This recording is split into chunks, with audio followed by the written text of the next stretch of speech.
Hi, I'm Marilen Crump, expert dream catcher, business coach, and mentor, creator of the Dream Success Strategy podcast, where we teach you principles that help you shift your mindset into abundance and achieve the dreams that you desire. Today, let's talk about sticking with it. So last episode, we were talking about how to get unstuck, and now I'm telling you, stick to it.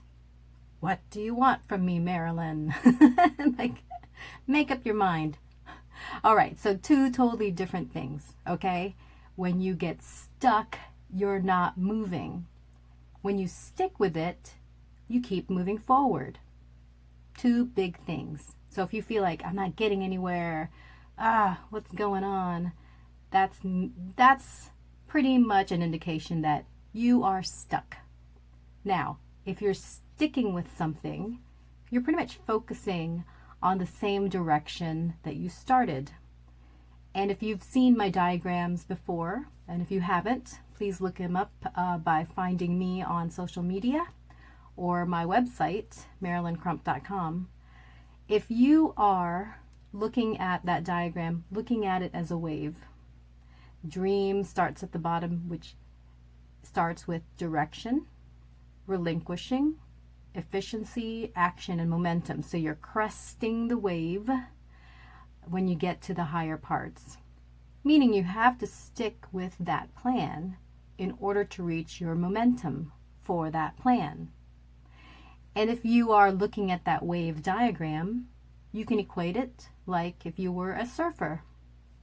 So let's pretend you're a surfer and you want to ride the coolest wave, and that's what's going to be amazing, and finding that right one.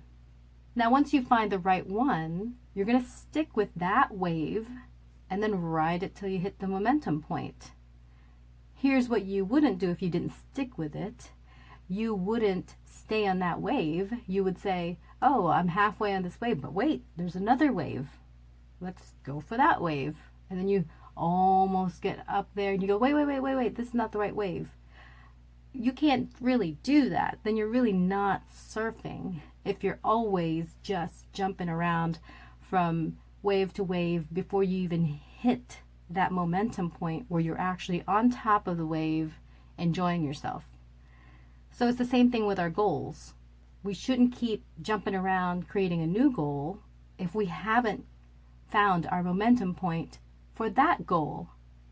What you're training yourself to do, if you don't stick with it, is to be wishy-washy and kind of all over the place, directionless in a way, because it's not a true direction if you don't stick with it.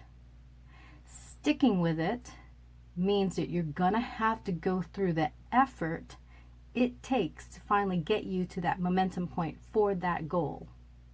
Well, how do I know whether to stick with it or not? What if something's going wrong? Well, you plan things out prior to so that you can recognize those milestones. But I tell you, some people with the first thing that doesn't go their way starts jumping ship right away.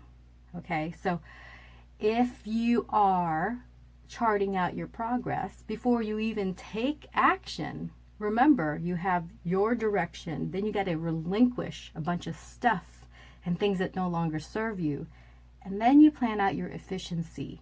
If at that point you couldn't give things up and you can't even get clear enough to plan ahead, then you know that maybe you've taken on too much before you even get started. Some of us are out there working a plan. They created a direction, but they skip right to action and then wonder, is this the right thing for me to do? Should I stick with it? Look, then you do need to reevaluate, because if you didn't do R and E, I think you're not going to have a good time trying to get to your momentum point. So save yourself the trouble and not just act on the inspiration, which you should. And I'm not really saying don't act on it as if you don't go that direction. I'm saying don't go straight to action with an inspiration. An inspiration deserves for you to chart it out and recognize what needs to happen. So when you're talking about sticking with something, you have to be willing to do it. Sometimes we have a good plan, we see it on paper, we're studying it, looks great, yeah, that makes me happy, but we don't will ourselves to stick with it. So the will, you've heard that in different areas of goal setting, they say you have to will yourself to do it. The will itself, whether it's God's will or your will, there is a will that happens when you stick with something. And what does it mean to have God's will and your will? And if you're a prayerful person like me, you say, thy will be done. So if you are in conjunction and if you are collaborating with your higher spiritual self and God and the universe, everything that's out there for you, that word is so important. And the will of God and the will that you put into an effort is actually a powerful combination. And the word itself has been dumbed down. Almost like to some people, the word love has been dumbed down. And so what does it mean to be loving? What does it mean to be willing? If you have your will, it needs to be a strong one to help you stick with it when times get a little bit tough, because you're having to let go of something that you have been leaning on so hard for a long time. It's something that you have built a comfort zone around, and that it's uncomfortable to think of what will happen if that's no longer in my life. Or you're just feeling fear-based and you're not ready to really approach the thing that you want to in an organized manner. So there's self-sabotage happening before you even get to efficiency, and you have to relinquish that. You have to have the willpower to be able to say no more of this. And your willpower, like I've been experimenting with different types of eating habits, if that makes sense. So I'm a mother of 5. It's really tough when you're feeding everybody else and then you're kind of going along with being the scraps eater so you don't waste food, if that makes sense. I decided, well, on a week-to-week basis, I'm going to try a couple of things. So this week I am not eating bread, rice, and pasta. And so that takes willpower, especially when other people around you are eating those things, and some of them look super tasty. So what does Marilen do? Marilen has to employ her willpower to say no, her willpower to not pick it up and put it in her mouth, the willpower to say, I've relinquished that for this week, and that is not the efficient action I want to take in order to reach my goal of getting to Friday and seeing how I feel and what that journey meant for me. I want to see that momentum point. I am so excited for the momentum point, so that my willpower is going to draw off of my excitement, off of that vision, and it's going to draw off of my responsibility to myself to stick with a goal. I am building new muscles because of my willpower. And your willpower is when you want to wake up by a certain point in the morning. You're going to say, we're going to stick with this momentum that we have. We're going to stick with waking up early like we said we would.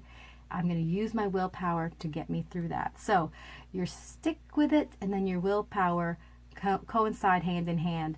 And then when we say God's will, technically it's what you want for your life is what, to me, what God wants for you, right? Like, as long as it's virtuous and honorable and holy and spiritual, and it's going to help a lot of people, and you found your ikigai, then that is God's will. That is God's gift. His will is the gift.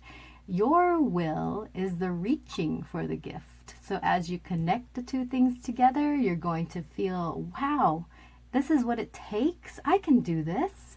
If all these blessings and gifts are there for me to grab, why am I not grabbing for it? Why am I not climbing to the easier spot for me to actually grab the thing? So it's not so much that it's out of our reach.